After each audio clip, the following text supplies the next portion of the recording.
Olá, mulheres! Estamos juntas aqui mais uma vez para mais um devocional. E que bom estarmos juntas aqui de novo. Que bom que a gente tem um tempo para dedicarmos a ouvir a palavra de Deus. Se você está aí agora pela manhã, ou seja qual for o horário, que você possa sentar num lugar confortável, onde você não vai ter distrações, pegando a sua Bíblia e prestando bastante atenção àquilo que o Senhor quer falar com você hoje. Eu estava ansiosa pela palavra deste ano e veio essa primeira palavra do ano e estou ansiosa por compartilhar agora com vocês. Tenho certeza que essa palavra vai servir como direção, como instrução, como um norte para a sua vida durante este ano. Exatamente o que o Senhor falou comigo. Olha, são 7 pontos, são uma lista de 7 instruções que o Senhor tem nos dado neste momento e que elas vão nortear o ano de 2025. Então vem comigo neste vídeo de hoje, no nosso devocional, e vamos meditar na história de Noé. Eu amo a história de Noé, mas eu nunca tinha prestado atenção e nunca tinha tido essa interpretação como desta vez, mas vamos lá, eu tenho certeza que vai abençoar muito a sua vida, o seu coração.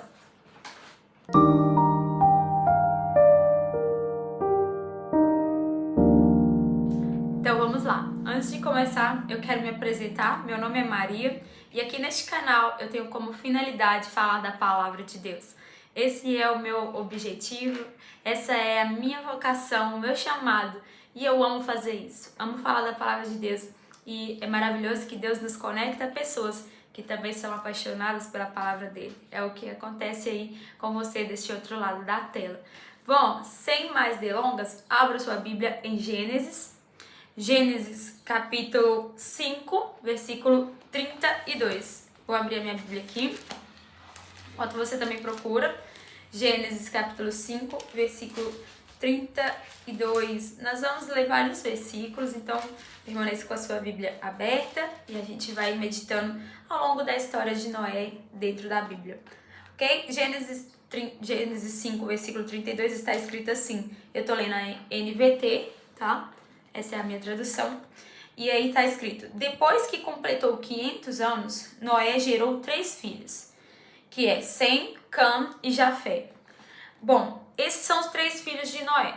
Mas o interessante é que se você ler as histórias anteriores dos antepassados de Noé, você vai ver que todos eles geraram na faixa de 100 anos de idade. E alguns até com menos. E Noé ele só foi gerar quando ele tinha 500 anos de idade. Mas uma coisa o Espírito Santo ministra no meu coração em cima dessa verdade. Não existe empecilho para gerar. Bom, nós não somos novos demais, não somos velhos demais para gerar. A verdade é que este é o momento perfeito, este é o momento exato, este é o momento propício para você começar a gerar aquilo que Deus tem colocado dentro de você. Algum sonho, alguns projetos que você carrega dentro do seu ventre, que você tem carregado, é uma gestação tão longa. Olha, está na hora de nascer. Está na hora de gerar, sabe? Eu ouço o Espírito falando, este é um ano que muitos projetos vão sair do papel. Este é o ano que muitos sonhos e ideias criativas que o Senhor te deu, eles vão se tornar uma realidade. Porque este ano é ano de gerar. Este é o ano que você vai colocar para fora aquilo que ficou aí dentro tanto tempo. E não é tarde demais, é o momento perfeito para isso. Então, olha só que você vai entender que este é o momento de você gerar. Deus está te chamando para gerar. E o legal é que na nossa sala de parto, chamado vida, vai estar as pessoas que são especialistas e as pessoas que são autorizadas. Quando você vai gerar, quando você vai entrar em trabalho de parto, na sala do parto entra pessoas especialistas e pessoas autorizadas. Olha que você tem a sensibilidade do Espírito para autorizar as pessoas certas para fazer esse projeto nascer. E que você venha entender que o Senhor vai colocar pessoas que são especialistas para fazer com que este projeto nasça e dê tudo certo. Acredite nisso. Este é um ano que o Senhor nos chama para gerar. Segundo ponto dessa palavra, o primeiro ponto foi esse, está na hora de gerar. E o segundo ponto está no versículo 8 do capítulo 6. Já estamos no capítulo 6 e está escrito assim: Noé, porém, encontrou favor diante do Senhor. Este é o relato de Noé e sua família. Noé era um homem justo, ele era a única pessoa íntegra naquele tempo e ele andava em comunhão com Deus. Bom, essas características me fazem entender por que Noé encontrou o favor do Senhor. Então, nesse segundo ponto, eu quero dizer qual é ou o que faz com que a gente encontre favor do Senhor. E a resposta para essa pergunta é exatamente essas características de Noé. É ser diferente. Olha, o Senhor nos chama para ser diferente. No meio das massas que são iguais, no meio das multidões que são iguais, o Senhor nos chama para ser diferente. Então, o Senhor nos chama para viver uma vida de justiça, né? E justiça é no sentido de caráter, é de ser justo, é de ser certo. O Senhor nos chama para ser íntegro no sentido de ser inteiro, de ser de verdade, não ser metade, né? O Senhor nos chama para ter uma vida de comunhão, de intimidade com Ele. Irmãos, e como é bom ter uma vida de intimidade e comunhão com Deus. E quando eu estava escrevendo esse sermão, alguns exemplos me veio à tona, né? Em relação à justiça, olha, ser justo não é ser perfeito. Noé não era perfeito. Mas ser justo é aquela pessoa que não aceita ficar com um troco errado da padaria. Parece coisa tão pequena, parece tão simples. Mas a justiça está nessas coisas. Você não precisa de querer o que não é seu. Você não precisa de estar com aquilo que não te pertence. Você precisa desejar apenas o que é o certo, o que é de direito. Eu não quero nada mais e também nada menos do que o que eu tenho direito. Então, isso é ser uma pessoa justa, de justiça. E um exemplo sobre integridade é aquela pessoa que não manda um filho ir no portão falar mentira dizendo que ela não está ali. Olha, tome cuidado com os exemplos que você dá para os seus filhos de integridade, né? Será que você é uma pessoa de integridade? Você é uma pessoa inteira? Ou você é um camaleão que se camufla em alguns lugares e que tem várias personalidades dependendo da mesa que você se assenta? Cuidado!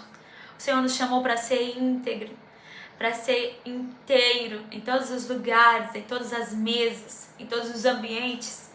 Então, nós precisamos ter uma vida de integridade. Não é uma vida de perfeição, mas de integridade, de verdade.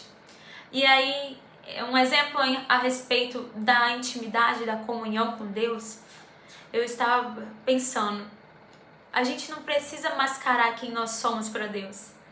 É engraçado que às vezes a gente quer mascarar, sendo que Deus foi quem nos fez e nos conhece mais do que a nós mesmos. Então, uma vida de intimidade com Deus é aquela pessoa que vai ser sincera com Deus. Ela vai ser honesta com Deus. Sabe, irmãos, você não precisa de fingir para Deus que você está gostando de ler a Bíblia. Você não precisa de fingir para Deus que você estava super animado para fazer aquele jejum e aquela oração. Porque tem dias que realmente não estamos e tá tudo bem, sabia? Porque Deus te conhece, Ele sabe. Mas a pessoa que tem uma vida de intimidade com Deus, mesmo nos dias mais cansados, mesmo nos dias mais desanimados, ela ainda assim se dispõe a falar com Deus e chega diante dele com toda a honestidade e sinceridade do seu coração. É aquela pessoa que não tem medo de dizer para Ele: olha, Pai, eu nem queria estar aqui, eu estou tão cansado. Meu dia foi cheio, o Senhor sabe como eu estou, mas cá estou eu, porque eu dependo de Ti, eu careço da Sua presença e eu vim aqui mesmo não querendo. E quando você faz isso, irmãos, vem um renovo tão grande do Senhor, vem um renovo tão grande de Deus. Cadê meu filho? Vem cá. Olha, gente, quem tá aqui, olha. Ó. Olha, meu presente novo, lindo, que meu marido me deu, que Deus me deu. Então, quando você é sincero com Deus, irmãos, vem uma graça sobre nós, sabe? Um renovo, um favor de Deus que desce assim sobre nós. Você não precisa de fingir, não precisa de ser forçado, sabe? Não precisa de ser uma obrigação. Eu vou fazer devocional hoje porque é a minha obrigação de crente. Não faz isso. Se você não tá com vontade, fale isso pra Deus e Ele vai te renovar e Ele vai te fortalecer, sabe? Então esse era o nosso segundo ponto. É ser justo, é ser íntegro e ter uma vida de comunhão com Deus. Terceiro ponto dessa palavra, irmãos, é a obediência e não habilidades. Obediências e não habilidades. Isso tá queimando no meu coração, porque muitas das vezes nós nos enganamos. De alguma forma, a gente pensa que tem a ver conosco, né? A gente pensa, isso tem a ver comigo. Olha como eu sou boa para fazer isso. E, na verdade, essa mensagem ela foi um choque de realidade para mim. Espero que seja para você também. De Deus nos avisando, nos relembrando que não é por causa de nós, não tem a ver com nós, mas com o propósito dele, né? De glorificar o nome dele através de nós. Mas é maravilhoso porque se trata de uma questão de obediência também, né? Principalmente de obediência. O nosso relacionamento com Deus, né? Eu gosto que a pastora Vivi, ela fala que a linguagem de amor de Deus é a obediência, e eu acredito nisso. Realmente, o Senhor espera de nós a obediência, mesmo sem ter um sinal, mesmo sem ter um arrepio, mesmo sem ter uma confirmação. Quando nós obedecemos aquilo que Ele tem falado e ministrado aos nossos corações, mesmo sem ter nenhuma coisa para pautar aquilo, ainda se nós vamos sem ver, sem sentir, sem saber, mas nós vamos e obedecemos.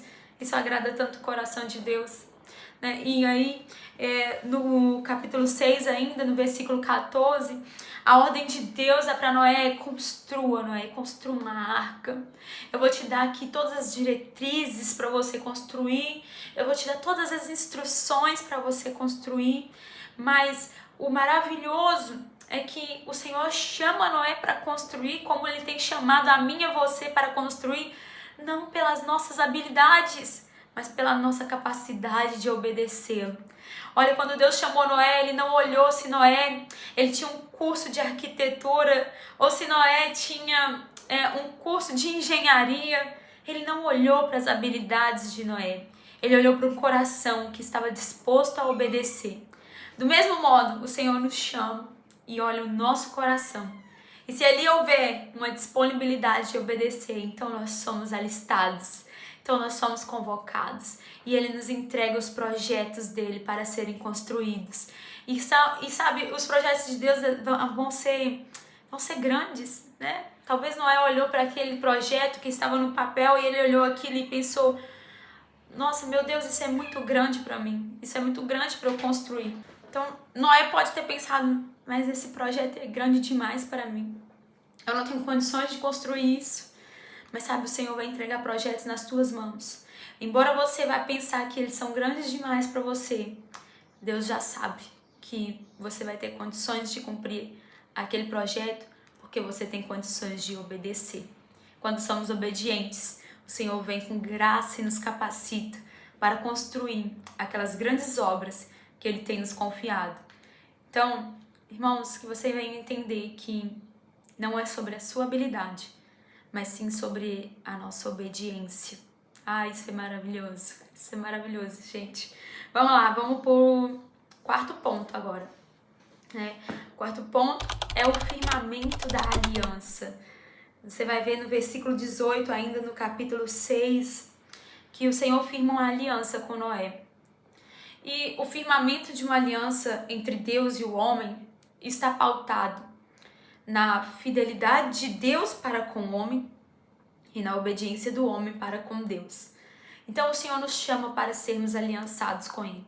O Senhor nos chama para sermos de aliança. Olha, você quer cumprir, você quer ter uma aliança com Deus? Então você precisa estar disposto a ter uma vida de obediência. Mas isso é tão maravilhoso porque em troca você vai receber a fidelidade não de um homem, não de uma mulher, não do ser humano, mas do próprio Deus. E que você vai entender o valor disso, o valor que tem uma aliança com Deus. é maravilhoso demais receber a fidelidade de um Deus tão grande. Então, o Senhor nos chama para termos uma vida de aliança, que significa prestar a minha obediência a Deus e receber em troca a fidelidade de Deus. Oh, aleluia! Isso é tão maravilhoso, gente. Vamos lá para o quinto ponto. O quinto ponto é um ponto crítico dessa mensagem e um ponto que muito falou comigo, ministra o meu coração demais falar sobre isso. E o quinto ponto é que a família é o nosso primeiro ministério. Não sei se você entende esses pontos, eles são pontuais demais para o ano de 2025. O Senhor tem nos chamado para este lugar de amadurecimento. E olhar para a sua família como um primeiro ministério, isso é só para quem amadureceu, cresceu em Deus. Para entender que o maravilhoso de Deus não está nos holofotes, não está nas plateias, não está em púlpitos, não está em lugares expostos, mas nos lugares escondidos. Esses lugares sempre chamam a atenção de Deus. Deus sempre está nestes lugares.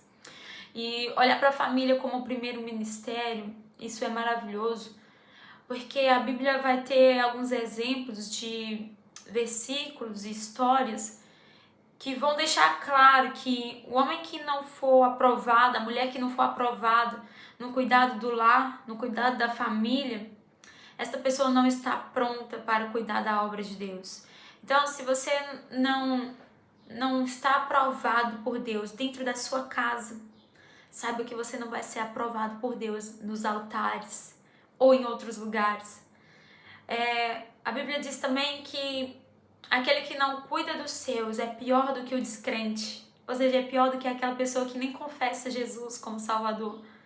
Você entende a importância que é cuidarmos da nossa família como um grande ministério? Eu me lembro de Davi, que cuidava das suas poucas ovelhas, como se fossem tudo de mais precioso.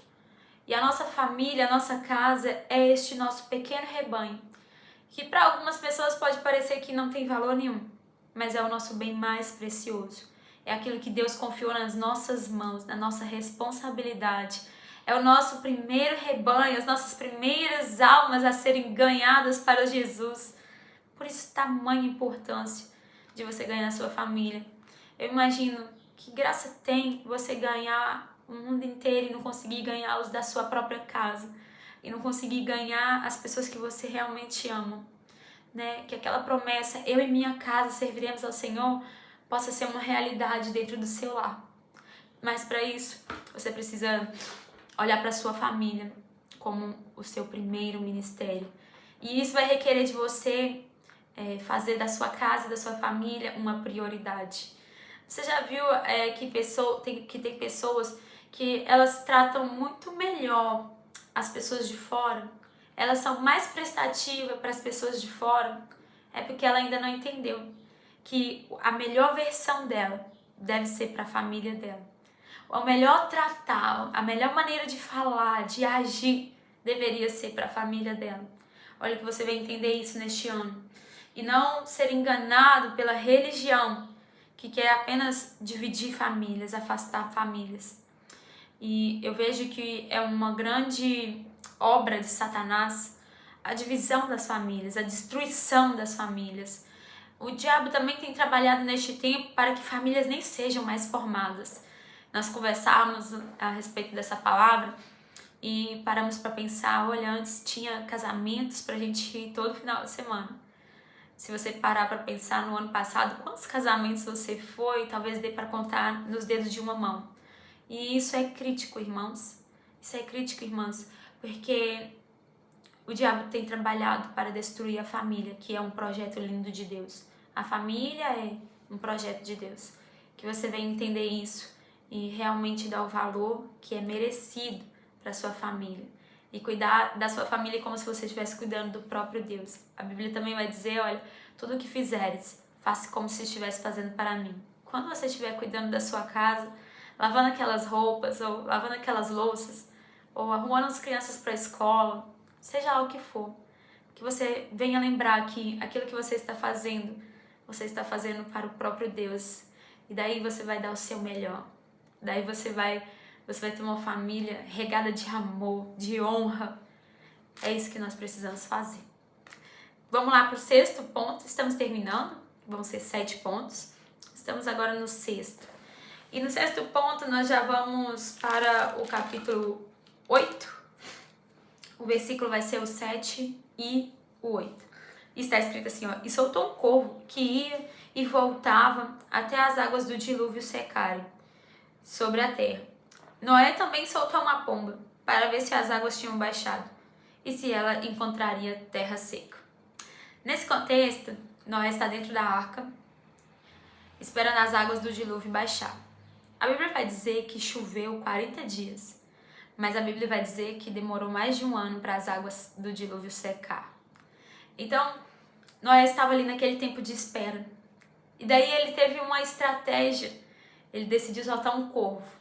Mas talvez o que Noé não tivesse percebido ainda é que o corvo é uma ave de rapina. E a ave de rapina não traria nenhum sinal de vida. Daí ele muda a estratégia. E aí então ele solta uma pomba. E a pomba sim, ela volta com um sinal de vida. Ela volta com um raminho de oliveira no bico, trazendo o sinal de Deus. E o que eu entendo dessa palavra? Eu entendo que o Senhor, Ele vai dar sinais quando estivermos com a estratégia errada. E Ele vai dar sinais quando estivermos com as estratégias certas. Talvez ano passado você andou com algumas estratégias erradas, mas o Senhor te fez perceber. O Senhor te faz perceber. Daí agora é tempo de você trocar a estratégia e caminhar com uma estratégia nova. E o Senhor vai te dar sinais de que aquela é a estratégia certa para você caminhar neste tempo de espera. Esteja sensível para ouvir a voz de Deus, entender as direções que Ele está te dando, para que você caminhe com as direções certas, com as estratégias certas. Amém? Vamos para o último ponto? Estamos terminando essa meditação do nosso devocional. E o último ponto é: se prepare para o depois. Se prepare para o depois.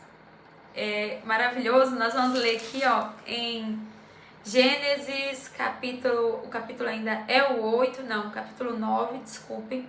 9, nós vamos ler o versículo 20 e 21. Está escrito assim, ó: Depois do dilúvio, Noé começou a cultivar o solo e plantou uma videira. Certo dia, bebeu do vinho que ele próprio havia produzido e ficou embriagado, e foi deitar-se nu em sua tenda. Bom, você já deve ter percebido ou visto, presenciado, a infelicidade de ver pessoas que se perderam com a bênção. Foi isso que aconteceu com Noé. Noé, ele estava preparado para receber a palavra de profecia. E ele recebeu a palavra quando Deus disse: olha, Noé, você vai construir uma arca e vai haver um dilúvio.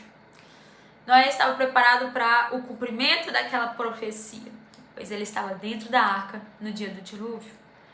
Mas depois que o dilúvio passou, ou seja, depois do cumprimento da promessa, que ele sai da arca, você vai perceber que ele não estava pronto para o depois. E muitas pessoas é assim. Elas não estão prontas para o depois do milagre, para o depois da bênção, para o depois que ela está onde Deus falou que ela estaria. E nós devemos tomar o cuidado hoje, devemos tomar o cuidado neste ano, em se preparar para o depois. Olha, se prepare para o depois. Deus liberou promessas sobre a sua vida, liberou profecias sobre a sua vida. Essas profecias, as promessas são direções. Então caminhe em direção a isso. Se o seu ministério é a pregação, então se prepare para isso. Fazendo o quê? Lendo a palavra de Deus, se envolvendo com a palavra de Deus, talvez fazendo um curso, uma faculdade, não sei, mas se envolva com aquilo que já foi uma direção dada por Deus. Caminhe em direção a isso, né? E eu paro para pensar a respeito disso e colocando o meu exemplo. Se hoje eu recebesse o cumprimento de todas as promessas que Deus liberou sobre a minha vida, será que eu estaria pronta para viver isso? Eu certamente respondo para vocês que não. Eu preciso ainda ser preparada, eu preciso ainda ser moldada para estar onde Deus quer que eu esteja. Então, nós precisamos fazer a nossa parte. Algumas pessoas cruzam os braços e ficam esperando aquele milagre cair na cabeça. Olha, não, o Senhor ele quer te preparar para que você não se perca depois. É triste que algumas pessoas elas se perdem no meio das bênçãos, elas se perdem no meio das maravilhas que Deus faz na vida dela, mas que este não seja o seu caso, né? Então se prepare para depois. Avalie a sua própria vida. Se você recebesse o cumprimento de promessas hoje, será que você estaria pronto para administrar tudo aquilo? Talvez você diga, eu tenho uma promessa de um ministério internacional. Você está pronto para lidar com as agendas que vão te deixar longe das pessoas que você ama? Você está pronto para lidar com a fama? Você está pronto para ser conhecido em todos os lugares e não ter nem um pouco de privacidade? Você talvez diga, eu tenho uma promessa de ser um multibilionário, um empresário de sucesso e ter muitas empresas. Mas eu te pergunto, hoje você estaria pronto para lidar com milhares de funcionários e milhares de processos jurídicos e centenas de problemas? Talvez você diga, eu tenho a promessa de ser muito próspero, né? Deus já falou que eu serei milionário e tal. Nossa, que bênção! Mas será que hoje você estaria pronto para lidar com dinheiro?